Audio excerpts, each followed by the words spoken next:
이 새벽에 오신 여러분들을 주님의 이름으로 축복합니다.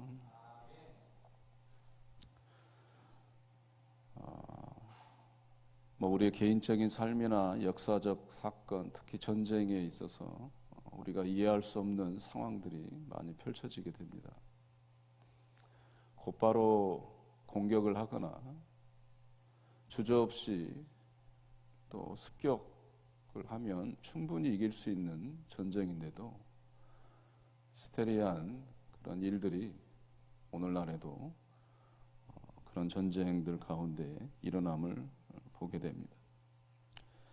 오늘도 이 본문도 보면 그 예 중에 하나인데요. 어찌됐든 이 지략가, 군사 전략가, 최고의 두뇌를 가진 아히도벨의 어떤 작전이 압살롬에게 얘기되죠. 분명히 전장에서도 이 아히도벨은 하나님의 어떤 지혜만큼 모든 이스라엘 백성들에게 받아들여졌던 그런 상황인데, 오늘 보시면 압살롬은 이해할 수 없는 행동을 합니다. 5절 보시면 후세를 부르게 되죠.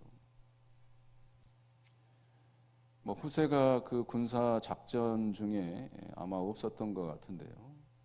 갑자기 압살롬이 아히도벨의 지략에 만족하지 못했던지 아니면 두려움 때문이었는지 이유는 알 수 없으나 후세를 부르어서 후세의 생각도 들어보게 됩니다.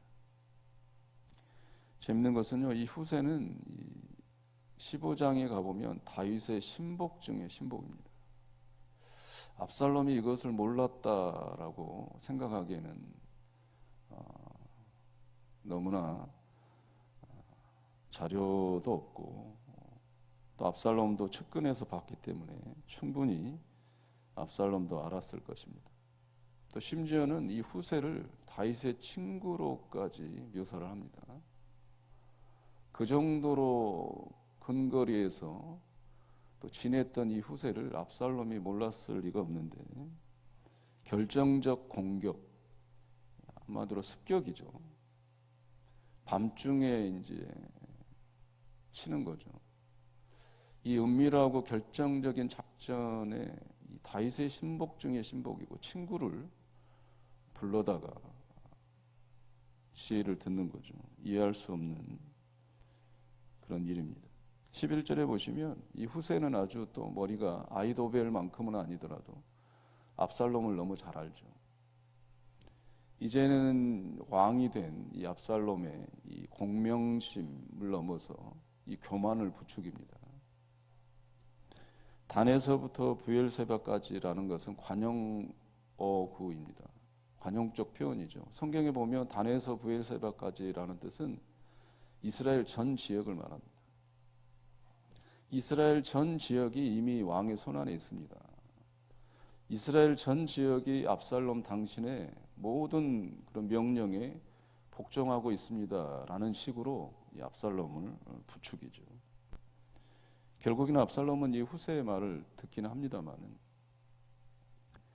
우리가 왜 그렇게 됐는지 두 가지를 살펴볼 수가 있습니다. 첫 번째는 우리가 15장 31절에 가보면 다윗이 기도를 이미 했어요.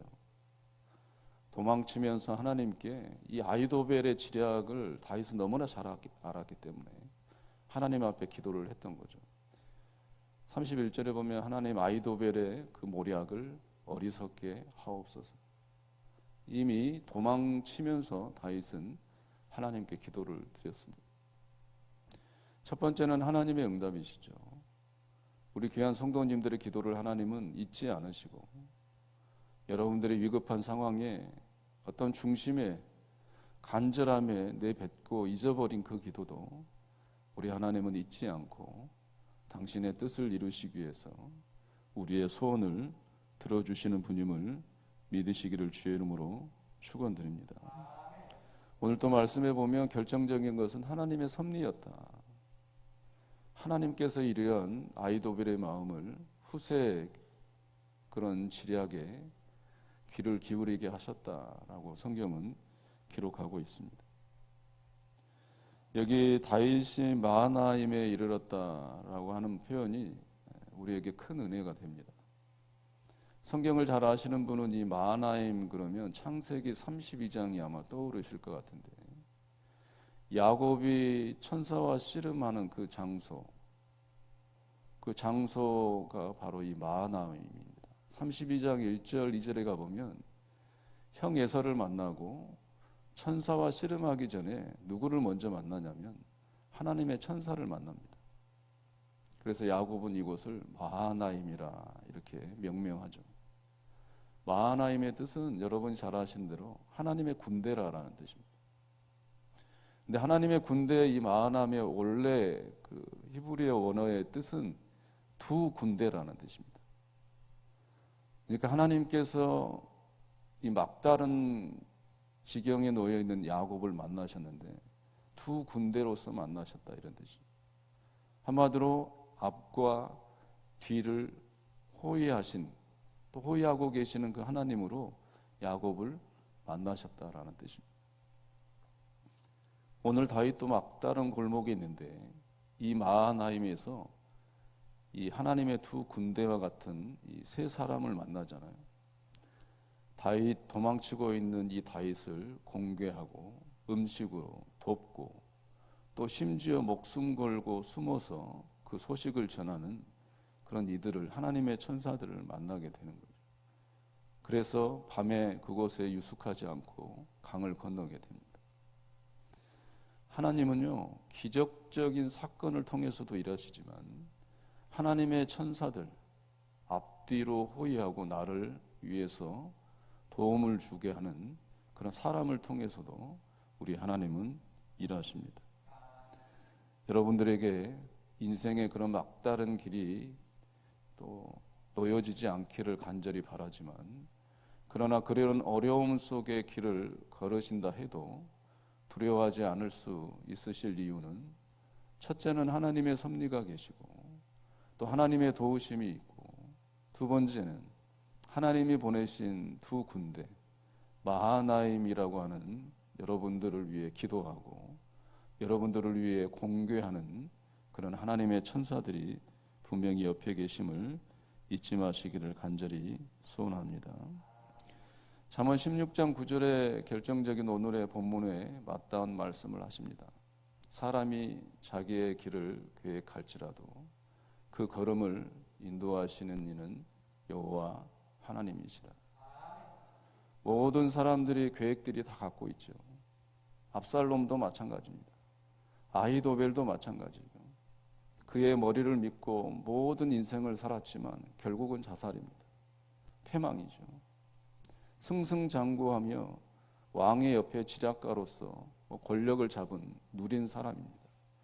그러나 자기의 모든 계획대로 되지 않는 거죠. 압살롬도 그렇고 다윗도 그렇습니다. 막다른 길에 실패한 인생인 것 같지만 이제는 왕의 복권, 이 모든 것을 상상조차 할 수 없는 그런 또 기진맥진한 상황이 있었지만, 하나님의 생각은 사람의 생각과 하나님의 생각은 사람의 상상과 전혀 다른 거죠. 여러분들, 우리 모두에게도 마찬가지입니다. 우리가 마음으로 우리의 길을 계획할지라도 우리 하나님의 여호와의 그 길은 우리의 길과 다르고 우리의 생각과 다른 그 생각을 갖고 계신 분이 우리 하나님이십니다. 그런 하나님이 오늘도 여러분들을 위해서 일하실 것이고, 그런 하나님이 오늘도 여러분들을 위해서 마하나임, 두 군대 하나님의 사람들을 보내셔서 그러한 하나님의 길을 걷게 하실 것입니다. 오늘 하루도 하나님의 섭리와 그 마하나임을 통해서 승리하시는 우리 모두가 되시기를 주의 이름으로 축원드립니다.